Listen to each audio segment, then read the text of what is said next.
Good evening dear students and audience, তোমরা সবাই ভালো আছো আশা করছি। আজকে যদিও আমার ক্লাস নেওয়ার কথা ছিল 9টা থেকে, কিন্তু একটু সমস্যার কারণে আমাদের একটু দেরি হয়ে গেল। Sorry for that. Let's start. আজকে কথা বলার বিষয়বস্তু হচ্ছে এবিসি অফ প্লাস্টিক সার্জারি, কিংবা বলতে পারো প্রিন্সিপালস অফ প্লাস্টিক সার্জারি। আমি আসলে টাইটেলটা চেঞ্জ করিনি এ কারণে, আমার টার্গেট পপুলেশন বলো বা স্টুডেন্টসটা হচ্ছে আমার টার্গেট, যাদের ফাইনাল প্রফের জন্য ক্লাসটা কিছুটা হলেও কাজে লাগবে। তাহলে প্রিন্সিপালস অফ প্লাস্টিক সার্জারি যদি আমরা কথা শুরু করি, তাহলে প্রথমে কথা চলে আসে what is plastic surgery. Plastic surgery শব্দটা নিয়ে অনেকের অনেক রকমের কোয়েশ্চেন, অনেক রকমের কনফিউশন। আসলে প্লাস্টিক সার্জারি বিষয়টা কি? সার্জারি তো জেনারেল সার্জারির প্যারেন্ট সাবজেক্ট, সেখান থেকে অনেক সাব স্পেশালিটি আছে, কেউ বলে সুপার স্পেশালিটি। যাই হোক না কেন, আসলে জেনারেল সার্জারি থেকে ব্রাঞ্চিং হয়ে যেসব ব্রাঞ্চগুলো আছে তার মধ্যে প্লাস্টিক সার্জারি একটা অংশ। কিন্তু আমরা যদি সুন্দর করে বলতে চাই, তাহলে এটা হচ্ছে সিঙ্গেল মোস্ট ডাইভার্স স্পেশালিটি, একমাত্র স্পেশালিটি যেটা বিবিধ কাজ করছে। কিরকম কাজ করছে আমরা যদি চিন্তা করি, এটা আসলে শরীরের কোন অংশে কাজ করছে, তাহলে বলতে হবে it's dealing with problems from top of the head to the tip of the toes. Head to toes আমাদের এরিয়া কোন পপুলেশনের উপরে কাজ করছে। আমি এজ রেঞ্জিং যদি বলি, তাহলে নিউবর্ন থেকে এলডারলি পর্যন্ত, একদম একদিনের বাচ্চা যে মাত্র জন্ম নিল, তার যে কোনো কনজেনিটাল প্রবলেম থাকতে পারে, সেখান থেকেই প্লাস্টিক সার্জারি যে কোনো প্রবলেমে পেশেন্টদেরকে হেল্প করতে পারে। অতএব এটা একটা সিঙ্গেল মোস্ট ডাইভার্স স্পেশালিটি। সুন্দরভাবে যদি বলি, এটা প্রবলেম সলভিং সার্জারি স্পেশালিটি। আর প্লাস্টিক শব্দটা আসলে আরএফএল প্লাস্টিক বা এই প্লাস্টিক সেই প্লাস্টিক যেগুলো নিয়ে অনেক মজা করা হয়, সেরকম কোনো শব্দ, সেই প্লাস্টিক আর এই প্লাস্টিক আলাদা শব্দ। প্লাস্টিক সার্জারি শব্দটা এসেছে গ্রিক প্লাস্টিকোস শব্দ থেকে। Plastikos meaning to mould or to shape, মানে তুমি মোল্ড করে বা শেপ করে চেঞ্জ করতে পারছো যে সার্জারির মাধ্যমে, সেটাই plastic surgery, just nothing else. It is problem solving specialty. Oof, it's all Sridevi. Okay, another celebrity, all knows. This is another one and another one. All these celebrities going to different types of plastic surgical procedures to make them more gorgeous, more beautiful, more smart, is it not? তাহলে plastic surgery মানেই কি cosmetic surgery? না, আসলে মজাটা হচ্ছে plastic surgery যদি একটা বড় বই হয়, তার একটা চ্যাপ্টার হচ্ছে কসমেটিক সার্জারি। তা অথবা যদি বলতে চাও, তাহলে প্লাস্টিক সার্জারি ছোট্ট একটা চ্যাপ্টার কসমেটিক সার্জারি, আর বড় চ্যাপ্টারটাই হচ্ছে রিকনস্ট্রাকটিভ সার্জারি। তাহলে এভাবে যদি বলি যে কসমেটিক সার্জারিটা একটা important component of plastic surgery, but not at all. Total cosmetic surgery, plastic surgery means not cosmetic surgery. এখন যদি কেউ বলে what is cosmetic surgery, what is reconstructive surgery, it's tough. Reconstructive surgery আর cosmetic সার্জারির মধ্যে boundary create করা, boundary draw করা, it's more difficult. আমরা ওটা নিয়ে পরে কথা বলছি। আমরা শুধু একটু জেনে নেই, প্লাস্টিক সার্জনের একটা টার্গেট থাকে, প্লাস্টিক সার্জারির একটা টার্গেট আছে। সে টার্গেটটা কি? To restoration, reconstruction and alteration of the human body.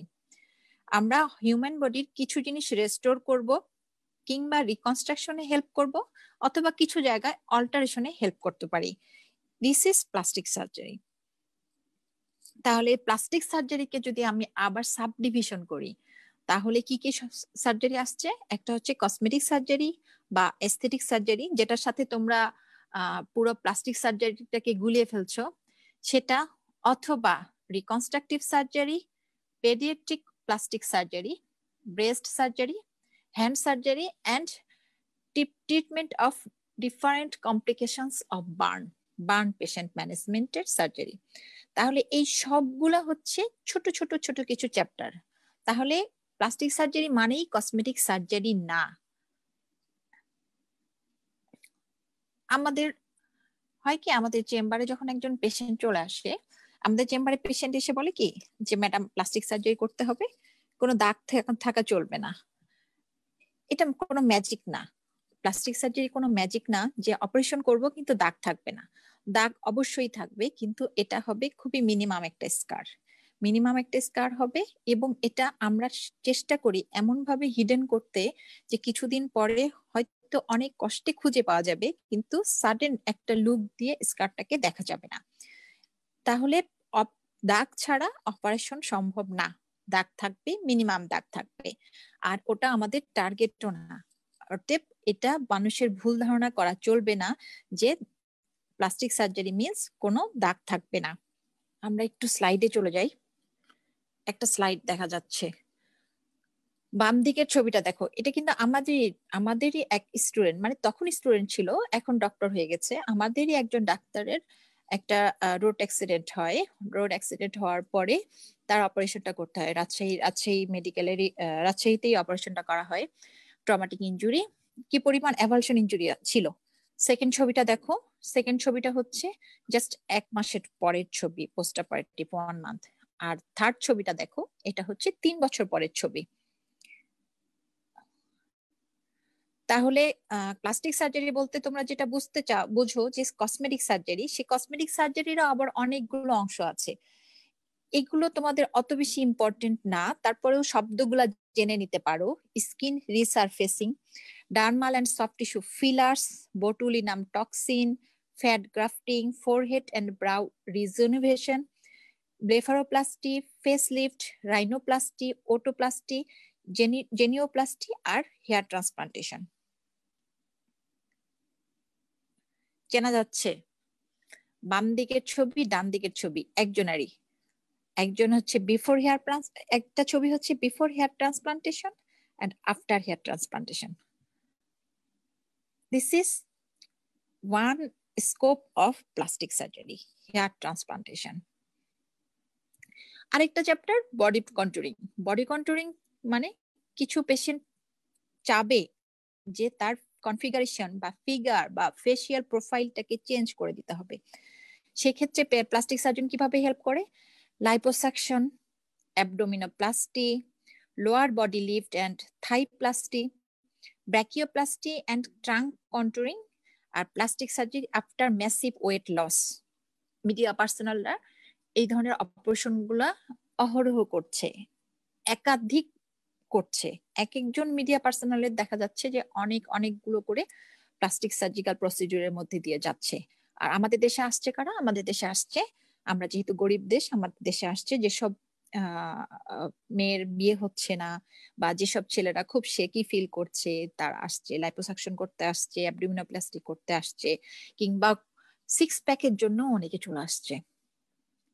আরেকজন সেলিব্রিটি, ছবিগুলো আসলে সব ইন্টারনেট থেকে নেওয়া হয়েছে। সেলিব্রিটি, আমি জানি না ওনার বডিতে কি কি প্লাস্টিক সার্জিক্যাল প্রসিডিউর করা হয়েছে, কিন্তু অবশ্যই মাল্টিপল সিটিং করা হয়েছে, এটাতে কোনো ডাউট নেই। তাহলে আমরা এখন যদি চিন্তা করি যে কসমেটিক সার্জারি, আমি বলেছিলাম এটা একটা ছোট চ্যাপ্টার নিয়েই সবাই কনসার্ন, কিন্তু আমাদের চারিদিকে যত পরিমাণ রোড অ্যাক্সিডেন্ট হচ্ছে, বার্ন পেশেন্ট আসছে কিংবা ক্যান্সারের পেশেন্ট আসছে, এদের জন্য মেইন কাজটা আমাদেরকে করতে হচ্ছে রিকনস্ট্রাকটিভ সার্জারি। তার মানে যদি আমরা বলি যে আমরা আসলে রিকনস্ট্রাকটিভ সার্জারি নিয়ে বেশি বিজি, সেটা কি ধরনের?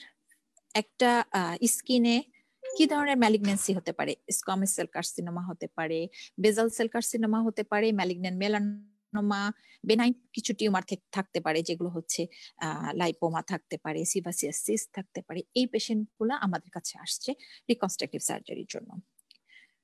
তাহলে আমাদের ফেসে কোনো টিউমার থাকতে পারে, সেটা বেনাইন হতে পারে বা ম্যালিগনেন্ট হতে পারে, হেড নেক এরিয়াতে থাকতে পারে, স্ক্যাল্পে হতে পারে, ক্যালভেরিয়ামে হতে পারে, ফোরহেডে, আইলিডে আরো কিছু কিছু রিকনস্ট্রাকটিভ প্রসিডিউর করতে হয়। তার মধ্যে একটা খুবই ইম্পর্টেন্ট হচ্ছে একট্রোপিয়ন। একট্রোপিয়ন মানে সে ঘুমাচ্ছে কিন্তু চোখটা পুরোপুরি বন্ধ হচ্ছে না।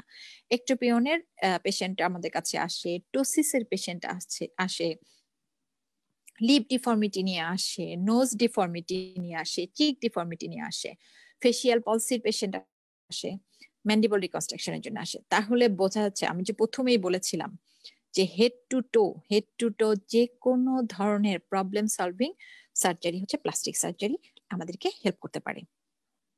একটা পেশেন্টের ছবি দেখা যাচ্ছে, উপরের ছবিটা হচ্ছে বিফোর অপারেশন।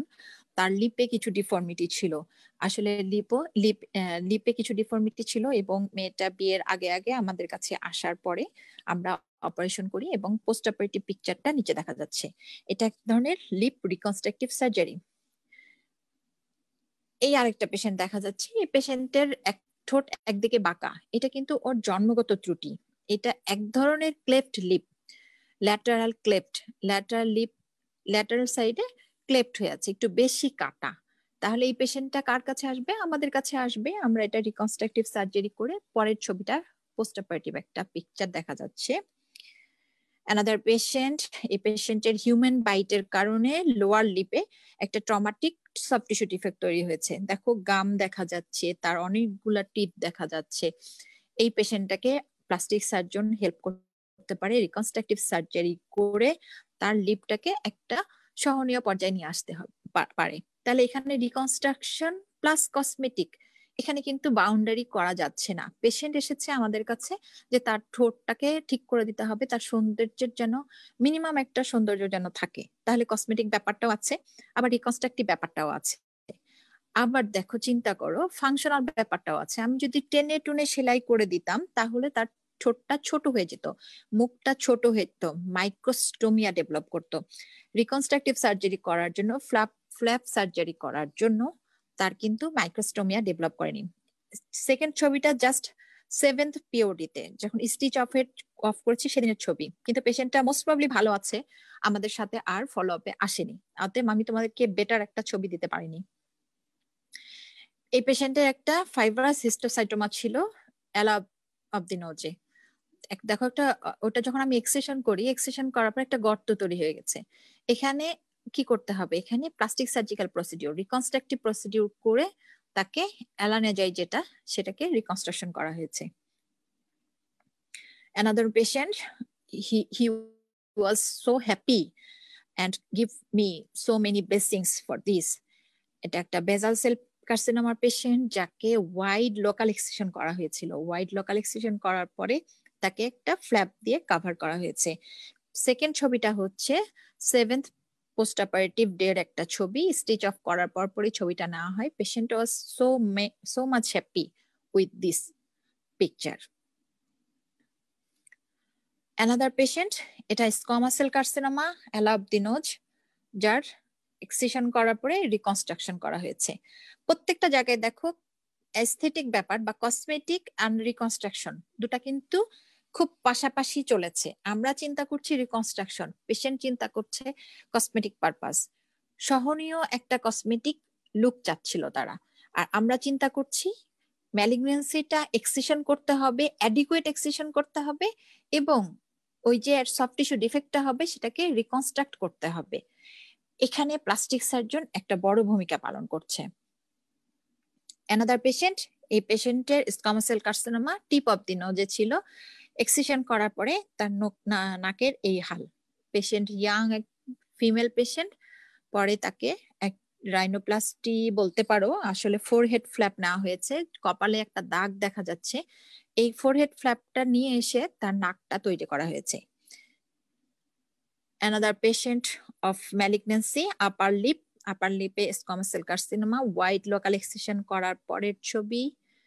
তারপরে একটা ফ্ল্যাপ করা হয়েছে, ফ্ল্যাপ বলতে তার লিপ শেয়ারিং করা হয়েছে, লোয়ার লিপ শেয়ার করে আপার লিপটাকে কভার দেওয়ার চেষ্টা করা হয়েছে। এটা আসলে 2 স্টেপ অপারেশন ছিল। গেল কিছু রিকনস্ট্রাকটিভ সার্জারির ছবি দেখতে পেলা। এখন যদি বলো যে পেডিয়াট্রিক প্লাস্টিক সার্জারিটা কি জিনিস, তাহলে বলতে হবে সোজা সাপটা কথা, জন্মগত ত্রুটির ক্ষেত্রে প্লাস্টিক সার্জনরা যে কাজগুলোতে হেল্প করে সেটাই হচ্ছে পেডিয়াট্রিক প্লাস্টিক সার্জারি। সেটা ঠোঁট কাটা, তালু কাটা, that means cleft lip, palate, melanocytic nevi, vascular anomalies, craniosynostosis syndrome, etcetera etcetera. সেক্ষেত্রে দেখা যায় বেশিরভাগ কমনলি পেশেন্ট আসে ক্লেফট লিপ প্যালেট, কিছু পেশেন্ট আসে ইয়ার রিকনস্ট্রাকশন নিয়ে। ক্লেফট লিপ প্যালেটের এই যে কনজেনিটাল প্রবলেম গুলা, আর কিছু হ্যান্ড সার্জারি পেশেন্ট আসে, কনজেনিটাল ডিফর্মিটি হ্যান্ডস। এই যে কনজেনিটাল অ্যানোমালি নিয়ে পেশেন্ট গুলা আসে, এই পেশেন্ট গুলা কিন্তু সবগুলা পেশেন্টকে একটা নির্দিষ্ট বয়স ফিক্সড করে দেওয়া হয়। এই বয়সের মধ্যে অপারেশন গুলো করতে হবে, অথবা নতুবা তাদের বিভিন্ন ধরনের যে লেট কমপ্লিকেশন হবে বা অপারেশনের যে আমাদের টার্গেটেড যে রিকনস্ট্রাকশন সেটা সম্ভব হবে না, যার জন্য আমাদের টাইমটা ফিক্সড। তোমাদের জানতে হবে খুব বেসলাইন কিছু বেসিক কিছু কথা জানতে হবে, যে হ্যান্ড ডিফর্মিটি যদি থাকে তাহলে 2 বছর বয়সের মধ্যে সবগুলো ডিফর্মিটি কারেকশন করতে হবে। যদি ক্লেফট লিপ প্যালেট থাকে তাহলে 2.5 বছরের মধ্যে লিপ প্যালেট দুটোই কারেকশন করতে হবে। সেক্ষেত্রে আমরা 3 মাস বয়স থেকে আমরা অপারেশন শুরু করতে পারি। অনেকগুলো ডিফর্মিটি থাকলে স্টেপ বাই স্টেপ অপারেশন গুলো করতে হবে। আর ইয়ার রিকনস্ট্রাকশন, অরিকল রিকনস্ট্রাকশনের ব্যাপার থাকলে, যেটা হয় মাইক্রোশিয়া বলে, মানে কানের অরিকল গুলো ছোট ছোট ছোট ছোট ঠিকমতো ডেভেলপ করেনি, কিছু অ্যানোমালি নিয়ে জন্মগ্রহণ করেছে বাচ্চাটা। এই অরিকল রিকনস্ট্রাকশনের বাচ্চাটা আসবে তার 7 বছর বয়সের পরে। তাহলে দেখো একটা টাইম ডিউরেশন আছে, টাইম ফিক্সড করা আছে এক একটা কনজেনিটাল অ্যানোমালির জন্য এক এক রকম। আর তাছাড়া ভাস্কুলার অ্যানোমালিস আছে, তারপরে কিছু কমপ্লেক্স কিছু অ্যানোমালিস আছে, সেগুলো আমরা সেভাবে ডিল করি।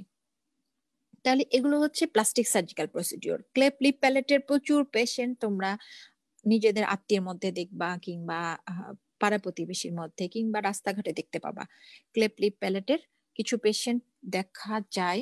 আমি আবার স্লাইডে চলে যাই। ক্লেফট লিপ প্যালেটের পেশেন্ট, ঠিক আছে। এই বাচ্চাটার হাতে ছিল একটা ভাস্কুলার ম্যালফরমেশন। প্রথম ছবিটা বিফোর অপারেশন এবং সেকেন্ডটা হচ্ছে আফটার অপারেশন। পেশেন্ট মোটামুটি এই পেশেন্টটা আমরা অপারেশন করেছিলাম বছর 5 আগে। আল্লাহর রহমতে এখনো রিকারেন্স নিয়ে আসেনি, কোনো তার হ্যান্ড মুভমেন্ট পুরোটাই ছিল ফাংশনালি, কোনো প্রবলেম হয়নি। আরেকটা বড় একটা ব্যাপার চলে আসে, সেটা হচ্ছে ব্রেস্ট সার্জারি। এখানেও কসমেটিক এবং রিকনস্ট্রাকটিভ পারপাস খুব কাছাকাছি মুভ করে। কিরকম? গাইনোকমেশিয়ার একটা মেল পেশেন্টের গাইনোকমেশিয়া হয়, মানে হচ্ছে ফিমেল লাইক ব্রেস্ট হয় যখন কোনো ছেলেদের, তখন সেটাকে গাইনোকমেশিয়া বলে। আমি খুব ছোট ছোট কথায় তোমাদেরকে শব্দগুলা বুঝিয়ে দেওয়ার চেষ্টা করছি। এবং আজকের এই মানে লেকচারটা কিন্তু 5th ইয়ারের জন্য, যারা অনেক জানে সার্জারি সম্পর্কে, যাদের অনেক ধারণা আছে, তাদের কাছে হয়তো বা লেকচারটা বোরিং লাগতে পারে। আমি যেটা বলছিলাম, গাইনোকমেশিয়ার পেশেন্ট গুলা, মানে মেল পেশেন্ট গুলা যখন আসে, তারা কিন্তু শুধুই কসমেটিক পারপাসে আসে, যে তাদেরকে ফিমেল একটা লুক হয়ে আছে ব্রেস্টে, তাদের সেটাকে কারেকশন করে দিতে হবে। এইসব ক্ষেত্রে আমরা লাইপোসাকশন করি এবং মিনিমাল একটা ইনসিশন দিয়ে, কিংবা ইনসিশন ছাড়া অনেক সময় ল্যাপোসাকশনে গাইনোকমেশিয়া কারেকশন করে ফেলা যায়, তখন কোনো দাগই থাকে না। আবার মিনিমাম একটা ইনসিশন দিয়ে অনেক বড় গাইনোকমেশিয়া থাকলে বা গ্রেড 3rd গ্রেডে থাকলে সেক্ষেত্রে তাদের কারেকশনে হেল্প করা হয়।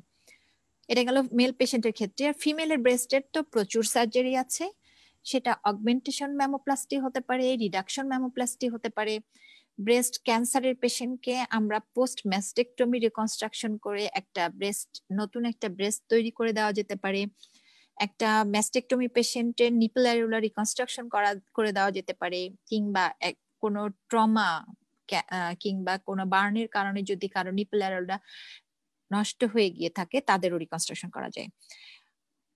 ওল্ড এজে বা অনেক বেশি ওয়েটলেস করার পরে যদি ল্যাক্স ব্রেস্ট হয় সেক্ষেত্রে ম্যাস্টোপেক্সি করা যেতে পারে, এবং অনেকের দেখা যায় অ্যাক্সিলাতে অ্যাক্সেসরি ব্রেস্ট অংশ থাকে, সেটাকে রিকনস্ট্রাকশন করে দেওয়া যেতে পারে।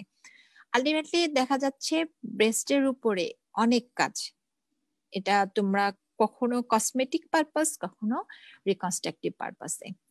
আর এছাড়াও কিছু কনজেনিটাল ব্রেস্ট অ্যানোমালিস আছে, দেখা যায় এক সাইডের ব্রেস্ট ডেভেলপ করেনি, যেটা পোল্যান্ড সিনড্রোমে হয়, কিংবা এক সাইডের ব্রেস্ট ছোট একটা বড় অ্যাসিমেট্রি থাকতে পারে। এইসব ক্ষেত্রে রিকনস্ট্রাকটিভ সার্জন বা প্লাস্টিক সার্জনের অনেক কাজ।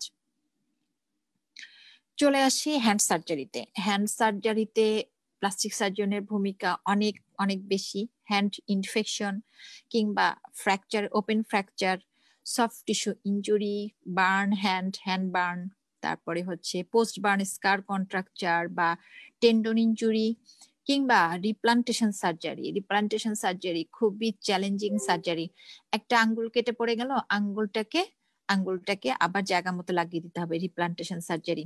Thumb reconstruction, Dupuytren's contracture, hand tumour, কিছুক্ষণ আগে যেটা দেখালাম vascular anomaly, congenital hand deformity, এই সবগুলো পেশেন্টের ডিলিংস হবে প্লাস্টিক সার্জারিতে। আর আর কি হবে, বার্ন সার্জারি। লাস্ট ক্লাসে আমরা বার্ন সার্জারি নিয়ে কিছু কথা বলেছিলাম। এখন অ্যাকুট বার্ন ম্যানেজমেন্টে স্কিন গ্রাফট করতে হয়, কিছু ফ্ল্যাপ সার্জারি লাগে ইলেকট্রিক বার্ন পেশেন্টে। তাছাড়া লেট কমপ্লিকেশন হিসেবে পোস্ট বার্ন কন্ট্রাকচার, স্কার, কিছু ব্যাড স্কার নিয়ে পেশেন্ট আসতে পারে, কিছু হাইপারট্রফিক স্কার কেলয়েড নিয়ে আসে, কিছু মার্জনিন আলসারের পেশেন্ট আছে যাদেরকে এক্সিশন বায়োপসিতে পাঠাতে হয়, এবং এক্সিশন করার পরে সেই জায়গাটাতে কাভারেজের জন্য প্লাস্টিক সার্জনরা রিকনস্ট্রাকটিভ প্রসিডিওর করে। একটা ছবি চলে আসলো, এটা হচ্ছে post electric burn defect with exposed skull bone exposed. এই পেশেন্টটা আমাদের কাছে আসলে দেরিতে এসেছিল, প্রায় 40 ডেজ পরে। আমরা একটা ট্রান্সপোজিশন ফ্ল্যাপ করে দিয়ে তার বোনটাকে কাভার দিয়েছিলাম। এই পেশেন্টটা রাজশাহী মেডিকেল কলেজ হসপিটালে বেশ কয়েক সিটিং এ অপারেশন করা হয়েছে। পেশেন্টের এটা হচ্ছে ফার্স্ট ছবি, যেটাতে দেখো কতগুলো deformity, ectropion both eyelids of both eye, alopecia, frontal and left parietal region, loss of both eyebrows, loss of both nasolabial fold, eversion of lower lip, exertion of lower alveolus, microstomia, anterior neck contracture, corneal opacity, both eye. আমরা তার শুরু করেছিলাম চোখ থেকে, কারণ চোখ বন্ধ করতে পারছিল না, যার জন্য কর্নিয়াল ওপাসিটি ডেভেলপ করে যাচ্ছিল, সে ব্লাইন্ড হওয়ার মতো অবস্থা চলে যাচ্ছিল, যার জন্য একট্রোপিয়ন ফার্স্টে কারেকশন করা হলো ফার্স্ট স্টেপে। তারপরে আমরা অ্যান্টেরিয়র নেক কন্ট্রাকচারটাকে আমরা রিলিজ করে দিয়েছিলাম। তারপরে স্টেপ বাই স্টেপ পেশেন্টের অপারেশন করে করে এই হচ্ছে আমাদের, এটা মনে হয় 4th টাইম অপারেশনের পরে।